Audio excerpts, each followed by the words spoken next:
Hello guys, welcome to sports दिल से। और एक बार फिर से हम जुड़ चुके हैं श्रीलंका वाली सीरीज़ के बाद। आपने देखा ही था श्रीलंका वाली सीरीज़ में क्या बुरी हालत हुई थी, तो उसके बाद अब जाकर के कुछ मज़ा आ रहा है जब इंडिया ने बांग्लादेश को 1-0 से अभी लीड ले लिया उनसे ये 3 मैचेस की, इन 3 टेस्ट मैचेस की सीरीज़ में। तो अभी मज़ा आ रहा है गेम में। अब अगर इसके अलावा देखा जाए तो इंटरनेशनल क्रिकेट में इस बीच में भी काफ़ी कुछ हो गया है, तो इसके बारे में भी थोड़ी बात कर लेंगे। और एक बहुत इंपॉर्टेंट न्यूज़ जो आप सबको वैसे तो मिल चुकी होगी, लेकिन मेरी तरफ से भी मैं कॉन्ग्रेचुलेशंस कहना चाहूँगा जय शाह को, जो वो इंडिपेंडेंट चेयर के लिए सेलेक्ट हुए हैं अनअपोज्ड। तो वाकई में कॉन्ग्रेचुलेशंस टू जय शाह, और ये बहुत बड़ी अचीवमेंट है सिर्फ इंडिया के लिए ही नहीं, एशिया के पूरे रीजन के लिए, क्योंकि पहली बार ऐसा कुछ हो रहा है। कोई ऐसा माउथ होगा जो हमारे बारे में वहाँ पर बात कर रहा होगा। उसके अलावा जो जय शाह ने इस बीच में कहा है वहाँ पर कि अब टाइम है कि वो थोड़ा सा और ग्लोबल बनाएंगे क्रिकेट को, वुमेन्स के लिए भी करेंगे, डिसेबल्स के लिए भी करेंगे, और टेस्ट क्रिकेट पे स्पेशली बहुत ध्यान देने वाले हैं। तो देखने में मजा आएगा, क्योंकि टेस्ट क्रिकेट ही है जो ओरिजिनल फॉर्मेट था गेम का, और अब तो ऐसा लग रहा है जैसे दुनिया टेस्ट क्रिकेट को भूलती जा रही है। लेकिन अभी जिस तरीके के टेस्ट मैचेस हो रहे हैं उसमें काफ़ी मज़ा आ रहा है। साथ ही कई लोग ये कह रहे थे कि कैसे जय शाह को भी क्रिटिसाइज कर रहे थे कि कैसे वहाँ तक पहुँच गए। तो भाई आज से नहीं, वो करीब 2009 से जो क्रिकेट की सेवा कर रहे हैं, ये उसी का फल है कि आज वो अनअपोज इंडिपेंडेंट चेयर के लिए सेलेक्ट हुए हैं। तो 2009 में वो क्रिकेट बोर्ड ऑफ गुजरात और अहमदाबाद के लिए गुजरात क्रिकेट एकेडमी के लिए एज एग्जीक्यूटिव सेलेक्ट हुए थे। 2013 में वो गुजरात क्रिकेट एसोसिएशन के जॉइंट सेक्रेटरी बने थे। उसके बाद 2019 में वो यंगेस्ट बीसीसीआई सेक्रेटरी थे, और उसके बाद बीसीसीआई रेप भी बने थे 2019 में सीईसी मीटिंग्स के लिए आईसीसी की तरफ से।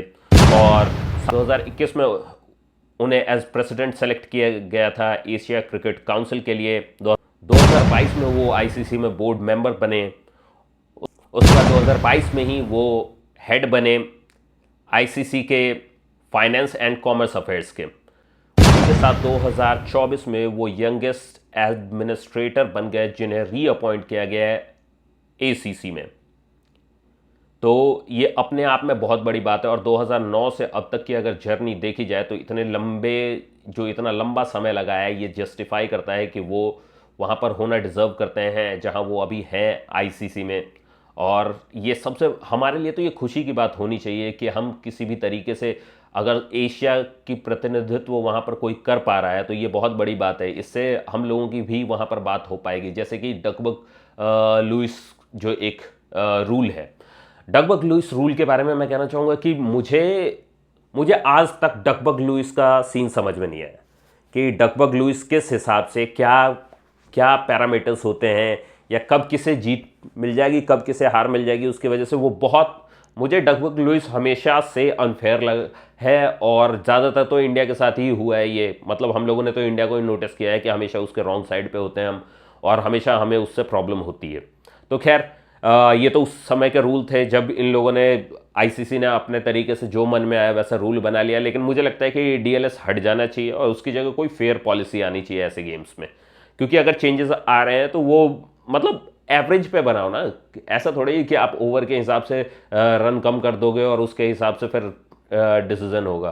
तो वो गेम की जो पूरी इंटेंसिटी होती है ना, वो ख़त्म कर देता है। तो मुझे उस तरीके का रूल अब अच्छा है कि कोई ऐसा बंदा होगा जो दोनों साइड को समझने वाला होगा और वहाँ पर दोनों साइड की बात कर पाएगा। तो एशिया की भी बात हो पाएगी और वेस्ट साइड की भी बात हो पाएगी, तो मज़ा आएगा। मुझे लगता है कि अब पॉलिसीज ज़्यादा फेयर होंगी। इसी के साथ बात करते हैं इंटरनेशनल क्रिकेट में जिस तरीके से अभी अफगानिस्तान धूम मचा रहा है। 3 मैचों की सीरीज़ को 2-1 से जीत लिया है अफगानिस्तान ने, और ये बहुत बड़ी बात है कि साउथ अफ्रीका को हरा दिया है उन्होंने एक न्यूट्रल ग्राउंड पे, आप कह सकते हो। तो सच में देख के बहुत बहुत ऐसा लग रहा है कि हाँ, अब एशिया आगे निकल रहा है। जिसकी लीडरशिप इंडिया कर रहा है वो एशिया अब आगे निकल रहा है। और अफगानिस्तान के बारे में तो हम ये कह ही सकते हैं कि they are second man in blue. तो उनकी जीत में तो हमारा खुश होना बनता ही है। उसके अलावा इंग्लैंड वर्सेस ऑस्ट्रेलिया जो अभी सीरीज़ चल रही है, क्या तबाही सीरीज़ चल रही है। अभी 2 मैचेस तो जीते थे, और जिस डीएलएस की मैं बात कर रहा था उसकी वजह से इंग्लैंड ने 1 मैच जीत लिया है। अब जैसे तैसे गेम में रोमांच बना रहेगा कि अगले 2 मैच देखने लायक होंगे कि उसमें ऑस्ट्रेलिया या तो अगले ही मैच में ये फाइनल कर देगी, या अगर अगला भी इंग्लैंड जीत जाती है तो लास्ट मैच तो फाइनल की तरह होगा। तो उसमें भी बहुत मज़ा आएगा। हेड जो धो रहा है इन्हें सच में देख के अच्छा लगता है जब हेड किसी और को धोता है, लेकिन वो 19 नवंबर 2023 नहीं भूला जाता भाई। खैर, अब बात करते हैं अपने सबसे मज़ेदार पार्ट की, जो कि है इंडिया वर्सेस बांग्लादेश मैच। ओ हो, क्या गजब का मैच था। फर्स्ट डे पे ही ऐसा लग रहा था कि जो हम टेस्ट मैच के कॉन्टेक्ट से दूर रहे हैं उसकी वजह से इतनी प्रॉब्लम हो रही है कि अब हम टेस्ट मैच खेलना ही भूल गए हैं, और वैसा ही फील हो रहा था। उसका असर तो आपको भी दिखा होगा अपनी बैटिंग लाइनअप पे कि जिस तरीके से हमारे विकेट गिरे जा रहे थे। लेकिन थैंक गॉड कि अश्विन अन्ना वहां पर थे और उन्होंने एक सेंचुरी मार दी हमें बचाने के लिए, और उनका साथ दिया जडेजा भाई ने।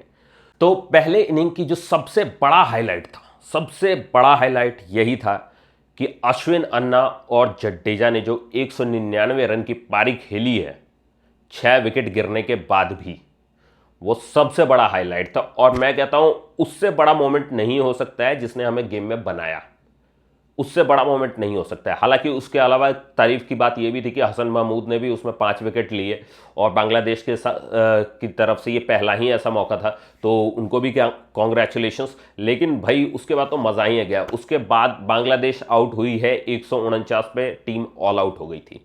और हमेशा की तरह हमारा जो बुमराह है, जो बुमराह है, उसने कर दिखाया। उसने 4 विकेट निकाले थे, और इसको देख करके ना मतलब ऐसा लग रहा था कि ये जो 5 दिन का गेम था ना उसमें फुल वेरिएशन था, कि पहले दिन इस तरीके की थी, पे दूसरे दिन इस तरीके की थी, तीसरे दिन इस तरीके की थी, और चौथे दिन तो खैर आपको पता ही है कि हमने सब कुछ निपटा दिया। तो वैसा ही चल रहा था। जैसे ही बुमराह ने विकेट निकाले और सभी ने उनका साथ दिया, तो एक एक करके इस तरीके से विकेट गिरते गए और ऑल आउट हो गई बांग्लादेश की टीम 149 पे ऑल आउट होने के बाद इंडिया सेकंड इनिंग अपनी खेलने आई, और सेकंड इनिंग में गिल ने 119 रन बनाए और 109 बनाए ऋषभ पंत ने। इनकी सेंचुरी की बदौलत हमें जो लीड मिली वो मिली 514 रन की, और टारगेट दिया 515 रन का। भाई फोर्थ डे तो इतना, मतलब थर्ड डे से ही आप कह लो, थर्ड डे इतना अमेजिंग था कि जब उन्हें टारगेट दिया और 50-60 रन तक कोई विकेट नहीं गिर रहा था, देख करके ऐसा लग रहा था कि कहीं ये टिक ना जाए, कहीं बना ना दें, कहीं ऐसा ना हमने भी वही गलती तो नहीं कर दी, हमने थोड़ा जल्दी तो नहीं दे दिया। 600 रन की तो लीड नहीं देनी चाहिए थी, क्योंकि टाइम बहुत पड़ा हुआ था। तो मैं तो इसी तरीके से सोच रहा था क्या हमें ज़्यादा लीड देनी चाहिए था। लेकिन उसके बाद शुरू हुआ जब रोहित ने अपना जादू दिखाया, और उसके बाद बुमराह की जादुई बॉल लगी, वहां से खेल शुरू हुआ। उसके बाद जो विकेट गिरने शुरू हुए, वो तीसरा दिन एंड होते होते 4 गिर चुके थे, और चौथे दिन तो खेल ही खत्म हो गया। इस मैच के जादूगर रहे रविचंद्रन अश्विन। 6 विकेट भी लिए, सेंचुरी भी मारी। अब कितना कंट्रीब्यूशन कोई कर सकता है एक प्लेयर इस तरीके का, मतलब अभी वो जिस तरीके का नाम अब करते जा रहे हैं। अब रिसेंटली ही मैं स्टैट्स देख रहा था कि वो 5 विकेट हॉल लेने वालों में अब सेकंड नंबर पे शेयरिंग में है शेन वॉर्न के साथ, तो जल्दी वो भी क्रॉस कर लेंगे वो, और मज़ा आएगा उसे देखने में कि भाई जिस तरीके से वो क्रॉस करते हैं। अभी एक फेमस यूट्यूबर हैं, उन्होंने भी कहा था कि भाई शायद 67 तक तो नहीं पहुंच पाएगा, लेकिन मैं कहना चाहूँगा कि ये भी देखते हैं कि कभी कभी हमें पता नहीं होता है। और जैसे कहते हैं ना कि क्रिकेट में कुछ भी आप कह नहीं सकते हो कि क्या हो जाए। हालांकि उनका कहना भी सही है, क्योंकि एज एक फैक्टर है जो कि काफ़ी आगे आ चुकी है, और उसके बाद टेस्ट मैचेस इतने फ्रीक्वेंटली होते नहीं हैं। 30 के गैप को ख़त्म करना ना इतना आसान नहीं होगा, लेकिन फिर भी देखते हैं। यू नेवर नो कि कब क्या हो जाए, क्या पता उस तरीके से चीज़ें क्रैक हो जाए और हम तोड़ पाए। और 67 खैर कोशिश तो करनी पड़ेगी। और रविचंद्रन अश्विन को देख करके एक बात लगता है कि जहां 6 विकेट पे सारे बैट्समैन जा चुके थे, वहां पर अश्विन ने टिक करके वो पारी खेली है। तो जाहिर सी बात है कि वो भी इस चीज़ में कॉम्पीट करेंगे और कोशिश करेंगे कि इस रिकॉर्ड को तोड़ा जाए। हालांकि जब खिलाड़ी खेलता है तो वो ज़्यादा गेम के फ्लो में होता है, वो रिकॉर्ड की तरफ नहीं देख रहा होता है। तो मैं तो प्रार्थना करूंगा कि वो ज़रूर इस रिकॉर्ड को तोड़ पाए, और हम सारे इंडियंस की दुआएं उनके साथ होंगी कि भाई आप बस कोशिश करते रहो, ज़रूर ये रिकॉर्ड टूटेगा। खैर, आपको कैसा लगा ये रिव्यू, इसके बारे में मुझे ज़रूर बताएं कमेंट्स में। साथ ही लाइक कर दें इस वीडियो को अगर आपको पसंद आया हो, और सब्सक्राइब करें मेरे चैनल को, ताकि आगे भी हम मिलते रहें वीडियोस में और आपको मैं इन सारी अपडेट्स के बारे में बताता रहूं। टेस्ट क्रिकेट में जो हालत हो गई है, दलीप ट्रॉफी में हमने देखा कि जब दलीप ट्रॉफी में आप फर्स्ट क्लास क्रिकेट में आप बहुत सारी टीम्स के साथ खेलते हो और सबको मिक्स मैच कर लेते हो, तो आपको पता चलता है कि जिन्हें आप इंटरनेशनल में रख रहे हो उनसे ज़्यादा तो आपके दूसरे बॉयज परफॉर्म कर पा रहे हैं। तो खैर मैं ये नहीं कह रहा हूं कि एक दो मैच से ये आप डिसाइड कर सकते हो कि कौन सा प्लेयर बेटर है, बट मुझे लगता है कि फ्रीक्वेंसी टेस्ट मैचेस की बढ़ानी चाहिए। उससे आपको बंदों में क्लास आप डेवलप भी कर सकते हो, आप बेटर उनको देख के जज भी कर सकते हो कि कौन कितना टिक के खेल सकता है।